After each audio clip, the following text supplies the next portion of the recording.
Dando procedimento, meus irmãos, nos nossos estudos, estamos agora na página 125, lição 8. Continuamos tratando a respeito do livro de Provérbios. Como foi dito, o livro de Provérbios é um livro muito amplo que vai tratar de assuntos diversos. E aqui, na continuação desse estudo, vamos falar de alguns temas. Não dá para falar sobre tudo, evidentemente, a lição também não consegue abordar tudo, mas vamos falar dos temas mais importantes aqui para a gente concluir essa lição 8 e ao final temos o nosso questionário, a segunda parte do questionário que faz referência aqui à lição 8, amém? Então, na continuidade aqui na página 125, né, Salomão aqui vai tratar a respeito do labor e da indolência, né, do trabalho e da preguiça, vai fazer esse contraste, essa comparação entre aqueles que trabalham e aqueles que são ociosos aí ao extremo, aqueles que fogem do trabalho, né, fogem da labuta, fogem de acordar cedo, de sair para conquistar e para adquirir bens, para adquirir comida para a sua casa, para adquirir o conforto necessário para um lar.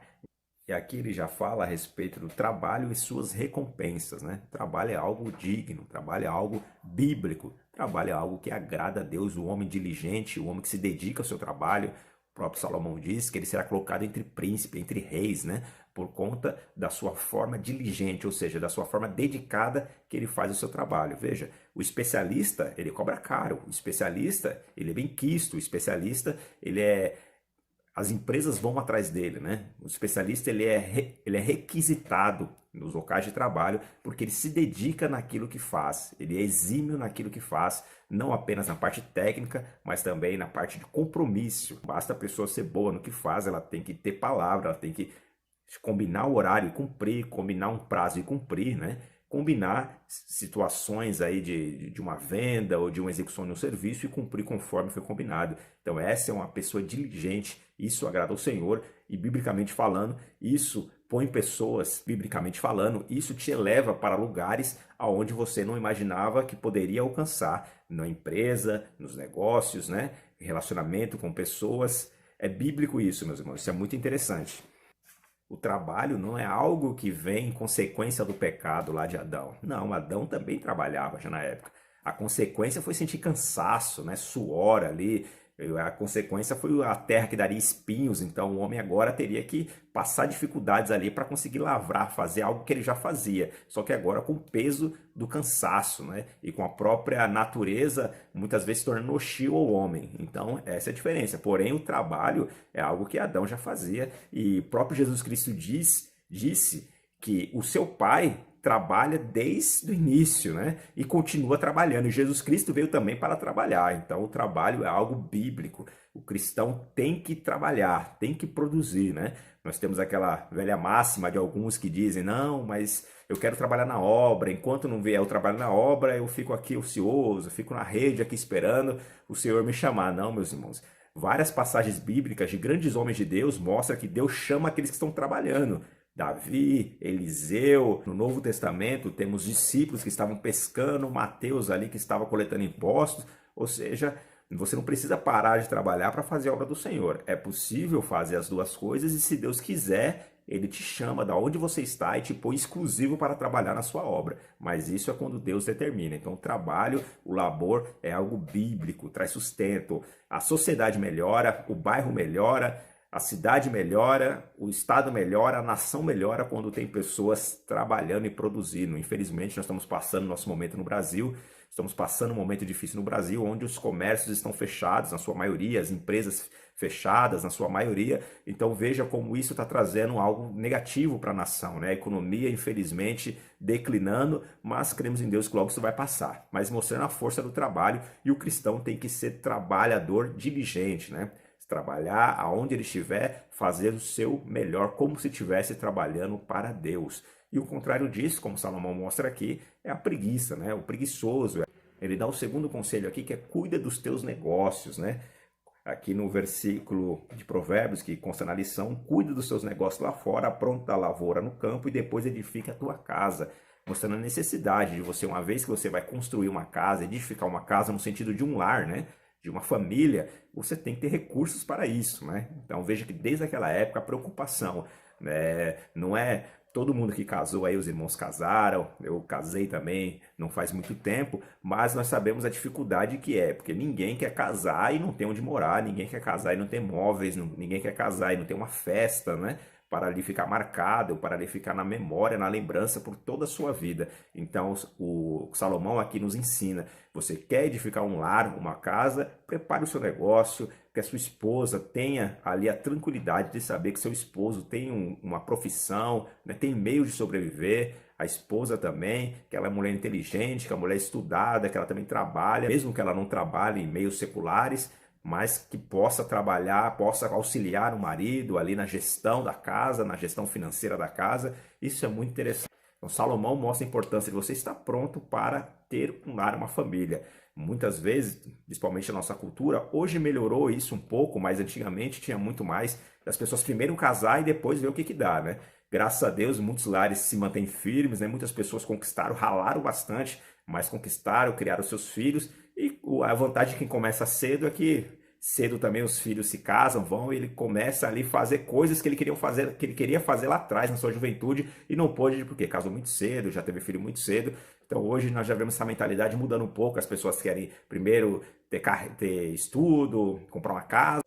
Salomão vai discorrendo, vai continuando falando a respeito do preguiçoso, aqui já na página 126, ele diz aqui nesse quadro que consta 3 partes aqui de 3 provérbios. Não assará a sua caça, não lavra por causa do inverno, mete a mão no prato e não quer ter o trabalho de levar a boca, né? Veja a situação do preguiçoso ao ponto do escritor aqui colocar que nem coragem de comer ele tem de tanta preguiça, né? Poxa, essa daí é uma situação complicadíssima, né? Não sei se você conhece alguém nesse estado, se conhece, põe a mão na cabeça dele e ore para que o Senhor repreenda deste mal. Mas falando sério, é claro que existem pessoas com limitações para o trabalho, questão física, né, ou por outra impossibilidade possa acontecer, mas aqui ele está fazendo a distinção entre aquele que é preguiçoso. Ele pode trabalhar, ele tem condições de trabalhar, muitas vezes ele prefere até pedir do que trabalhar, né? O escritor aqui menciona que ele fala assim: eu não vou sair para a rua porque tem um leão lá fora me esperando, né? Se eu sair, um leão pode atacar.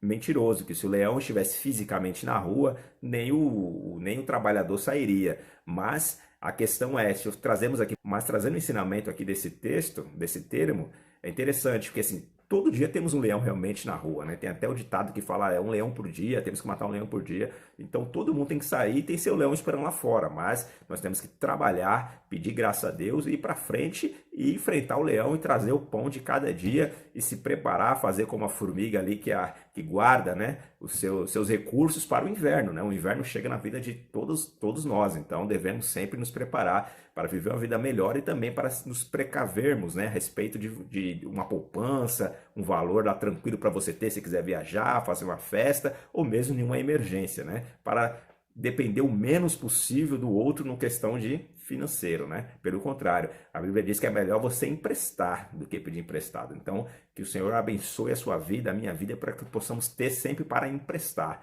né? E isso se dá com trabalho, com trabalho, com o suor do rosto, né? Continuando aqui, Salomão vai falar a respeito das consequências da tolice, né? Já aqui na página 127, o sábio de coração aceita os mandamentos, mas o insensato de lábios vai arruinar-se, né? Então a tolice leva à ruína, a queda, assim como a soberba também precede a queda, a tolice também leva a pessoa para a ruína. O tolo, aquele que não quer aprender com os sábios, aquele que não quer aprender a verdade, o conhecimento, ele acha que todas as coisas se dão através do seu próprio entendimento, né? Tanto na Vulgata quanto na Septuaginta, a Vulgata é a tradução do hebraico para o latim e a Septuaginta é do hebraico para o grego. Nessas duas traduções, nessas duas versões, melhor dizendo, tem sempre o conceito de que o sábio, aquele que ouve conselhos, e o tolo é o que fala demais, né? Aqui na lição expõe isso. Então veja que tem pessoas que estão em momentos até bons na sua empresa, na igreja, entre amigos, mas por falar demais acaba dando um bom dia a cavalo, como diz o nosso ditado, né? Por falar demais acaba estragando o momento, acaba revelando planos, acaba dando opiniões desnecessárias, e isso acaba frustrando quem está próximo dela, quem está prestes a dar uma oportunidade para ela. Até o tolo pode se passar por sábio se ele ficar quieto, se ele ficar na dele, se ele esperar o momento certo de falar. Veja, se está numa roda de conversa, todo mundo ali falando, no reunião de negócio, e você está ali só observando, só olhando, Quem olhar para você vai falar assim, rapaz, essa pessoa tem uma profundidade, ela deve ter alguma coisa importante para falar, que ela não solta palavras à toa. Veja que esse conceito é interessante e daquela época e serve para nós hoje em dia o falar com cuidado, né? Assim como o Tiago ensinou, põe o freio na sua boca, na sua língua. A língua, por mais pequena que seja, né? Assim como uma fagulha, assim como uma faísca pode incendiar uma floresta inteira, uma palavra mal colocada, né? Pode suscitar ira, contenda. Então é melhor aprendermos aqui com um escritor de Provérbios, com Salomão, e mantemos a nossa boquinha fechada e falar apenas no momento adequado com sabedoria, sabendo o que estamos falando, né? Pessoa insensata, uma pessoa que fala coisas sem saber, uma pessoa que fala mal dos outros, uma pessoa vazia em si mesmo, que não tem nenhum princípio, que não tem nada para oferecer. Então veja que é melhor se deparar com uma ursa nesse estado do que com esse tipo de pessoa que pode te levar à ruína. Não somente ela vai à ruína, mas pode te levar à ruína se você der ouvidos ao tolo, né? Não devemos honrar a pessoa tola, dar ouvidos a uma pessoa tola, né? Dar palanque, dar um microfone para pessoas tolas, porque não tem nada a acrescentar a ninguém. Salomão continua dizendo que existe pessoa, um tipo de pessoa pior do que do tolo, que é a pessoa que se julga autossuficiente, né? A pessoa que diz que o conhecimento dela, a experiência dela é suficiente para tudo. Então, pessoa soberba, arrogante, que não reconhece o trabalhar de Deus, não reconhece a soberania de Deus, não reconhece o próximo, não reconhece quem ajudou ele, não reconhece quem ensinou a ele, não reconhece a família, não reconhece ninguém, se acha autossuficiente, é pior do que o tolo. Então fuja desse tipo de pessoa, e se você se vê nessa situação, peça ao Senhor misericórdia e graça e mude o seu comportamento, porque nós devemos ter confiança assim no que fazemos, no que somos, mas aí a se declarar autossuficiente é uma distância enorme, né? Devemos saber o que Deus nos fez como coroa dessa criação, nos abençoou, nos deu inteligência e intelecto, mas a humildade, ela precede a honra, né? Tem que sempre ser humilde. E ser humilde é reconhecer que se você está onde você está é porque alguém te ajudou, alguém te abençoou, alguém te abriu as portas, alguém te ensinou e o Deus Todo-Poderoso te permitiu a vida, a saúde e o intelecto, né? Então isso é muito importante. Salomão vai discorrendo aqui